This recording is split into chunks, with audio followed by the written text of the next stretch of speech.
ಶುಭೋದಯ, ನಮಸ್ಕಾರ, welcome to Yoyo Kannada. ಬನ್ನೀಗ ನೋಡೋಣ ಕರುನಾಡಿನ ಪ್ರಮುಖ 5 ಬ್ರೇಕಿಂಗ್ ನ್ಯೂಸ್ಗಳು. ಮೈಕ್ರೋ ಫೈನಾನ್ಸ್ ಸಂಸ್ಥೆಗಳಿಗೆ ನೋಂದಣಿ ಕಡ್ಡಾಯ ಎಂದು ಗೃಹ ಸಚಿವ ಡಾಕ್ಟರ್ ಜಿ ಪರಮೇಶ್ವರ್ ತಿಳಿಸಿದರು. ನೋಂದಣಿಯಾಗದ ಸುರಕ್ಷತಾ ಕ್ರಮಗಳನ್ನು ಅನುಸರಿಸದ ಸಾರ್ವಜನಿಕರೊಂದಿಗೆ ನಿಯಮ ಬಾಹಿರವಾಗಿ ನಡೆದುಕೊಳ್ಳುವ ಮೈಕ್ರೋ ಫೈನಾನ್ಸ್ಗಳ ವಿರುದ್ಧ ಕಠಿಣ ಕ್ರಮ ಕೈಗೊಳ್ಳಲಾಗುವುದು ಎಂದು ಹೇಳಿದರು. ಸಾಲ ನೀಡುವ ಸಂಸ್ಥೆಗಳು ಆರ್ಬಿಐ ಮಾರ್ಗಸೂಚಿ ಅನ್ವಯ ಕ್ರಮ ಕೈಗೊಳ್ಳಬೇಕು ಮತ್ತು ಪ್ರಕರಣಗಳನ್ನು ನ್ಯಾಯಾಲಯದಲ್ಲಿ ಬಗೆಹರಿಸಿಕೊಳ್ಳಬೇಕು. ಇಂತಹ ಕಂಪನಿಗಳಿಂದ ಸಾಲಗಾರರಿಗೆ ತೊಂದರೆಯಾದಲ್ಲಿ ನಿರ್ಭೀತಿಯಿಂದ ಸಂಬಂಧಿಸಿದ ಠಾಣೆಗಳಲ್ಲಿ ದೂರು ದಾಖಲಿಸಬಹುದಾಗಿದೆ ಎಂದರು.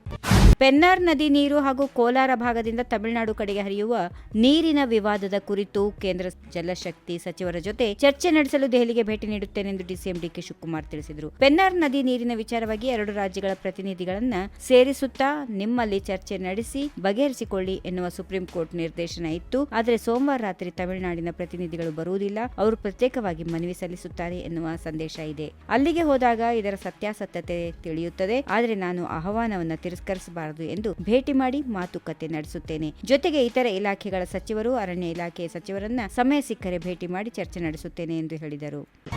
ಶಾಸಕ ಪ್ರದೀಪ್ ಈಶ್ವರ್ ಬಗ್ಗೆ ನನಗೆ ಬಹಳ ಚೆನ್ನಾಗಿ ಗೊತ್ತಿದೆ. ಅವರು ಏನು ಎಂಬುದನ್ನು ಸಹ ನಾನು ನೋಡಿದ್ದೇನೆ. ಇದೀಗ ಅವರು ಎಂಥವರು ಎಂಬುದನ್ನ ಪ್ರಪಂಚ ನೋಡಲಿ ಎಂದು ಚಿಕ್ಕಬಳ್ಳಾಪುರ ಸಂಸದ ಡಾಕ್ಟರ್ ಕೆ ಸುಧಾಕರ್ ಹೇಳಿದ್ದಾರೆ. ಸಮಾಜ ಸುಧಾರಕರನ್ನು ಯಾವುದೇ ಸಮುದಾಯಕ್ಕೆ ಸೀಮಿತ ಮಾಡಲು ಹೋಗಬಾರದು. ಅವರು ಸಮಾಜಕ್ಕೆ ತಮ್ಮ ಜೀವನವನ್ನೇ ಸಮರ್ಪಿಸಿದ್ದಾರೆ. ಸರ್ಕಾರಿ ಕಾರ್ಯಕ್ರಮದಲ್ಲಿ ರಾಜಕೀಯ ಮಾಡಬಾರದು. ನಮ್ಮ ಸರ್ಕಾರವಿದ್ದಾಗ ಕೈವಾರ ತಾತಯ್ಯ ಜಯಂತಿಯನ್ನು ಸರ್ಕಾರದ ವತಿಯಿಂದ ಆಚರಿಸಲು ಜಾರಿಗೆ ತಂದಿರುವುದು ಎಂದು ಹೇಳಿದರು.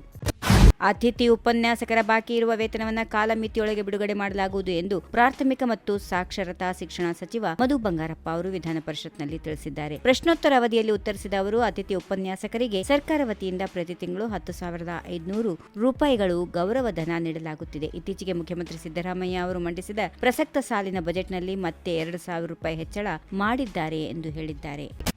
ಗುತ್ತಿಗೆಯಲ್ಲಿ ಯಾವುದೇ ಧರ್ಮ ಆಧಾರಿತ ಗುತ್ತಿಗೆ ಇರೋದಿಲ್ಲ. ಕರ್ನಾಟಕದಲ್ಲಿ ಮೊದಲ ಬಾರಿಗೆ ಮೀಸಲಾತಿ ತರುವ ಮೂಲಕ ಧರ್ಮಗಳ ಮಧ್ಯೆ ಒಡಕು ಉಂಟು ಮಾಡಲು ಕಾಂಗ್ರೆಸ್ ಪಕ್ಷದವರು ಮುಂದಾಗಿದ್ದಾರೆ. ಮತ ಗಳಿಕೆಗಾಗಿ ನಾವು ಏನ್ ಬೇಕಾದ್ರೂ ಮಾಡುತ್ತೇವೆ ಎಂಬ ಸರ್ವಾಧಿಕಾರಿಯ ಧೋರಣೆ ವಿರುದ್ಧ ನಮ್ಮ ಹೋರಾಟ ಅನಿವಾರ್ಯ ಎಂದು ವಿಧಾನಸಭೆ ವಿರೋಧ ಪಕ್ಷದ ನಾಯಕ ಆರ್ ಅಶೋಕ್ ಎಚ್ಚರಿಕೆ ಕೊಟ್ಟಿದ್ದಾರೆ.